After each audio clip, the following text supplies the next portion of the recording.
IFRS-9 financial instrument में objective based question number 2 solve करते हैं। तो क्वेश्चन में क्या कह रहे हैं, proper limited has purchase and investment of 15,000 shares. ये रुपीज दिए, शेयर्स की वैल्यू दी है और 1 August 16 at a cost of ₹5 each. Proper Limited intend to sell these shares in the short term and are holding them for trading purposes. तो trading purpose के लिए रखा हुआ है, तो उसको मॉडल कौन से यूज होगा, फेयर वैल्यू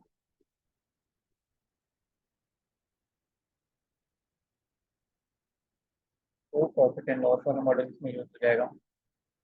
उसके बाद हमें बता दें कि transaction cost on the purchase amount to ₹15,000। अब फेयर वैल्यू वाले मॉडल में ट्रांजैक्शन कॉस्ट जो है हम एक्सपेंस आउट करते हैं, तो ये रेलिवेंट नहीं होगी अभी।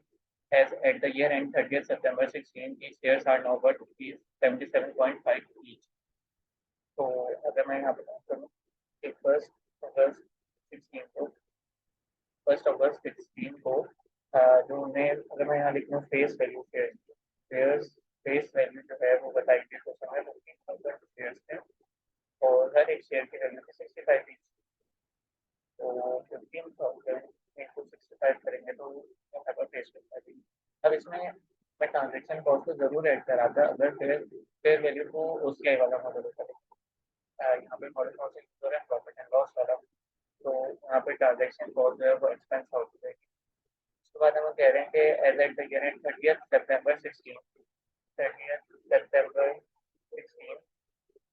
फेयर वैल्यू हमें बताएंगे।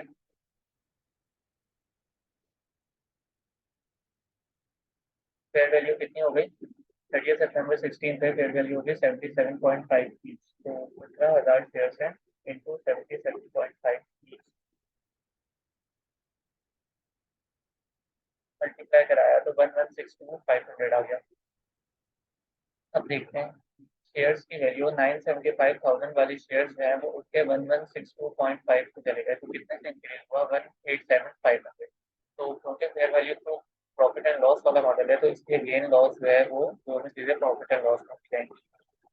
तो हमसे रिक्वायर्ड था इसमें, ऑप्शन चेक कर लेते हैं, 187,500 in profit and loss, option B इसमें हमारे पास करेक्ट हो जाएगा। और ये जो हमने ट्रांजेक्शन कॉस्ट को इग्नोर किया है, तो अगर जनरल एंट्रीज रिक्वायर्ड होती हैं तो हम उसको एक्सपेंस आउट करते हैं ट्रांजेक्शन कॉस्ट के ऊपर।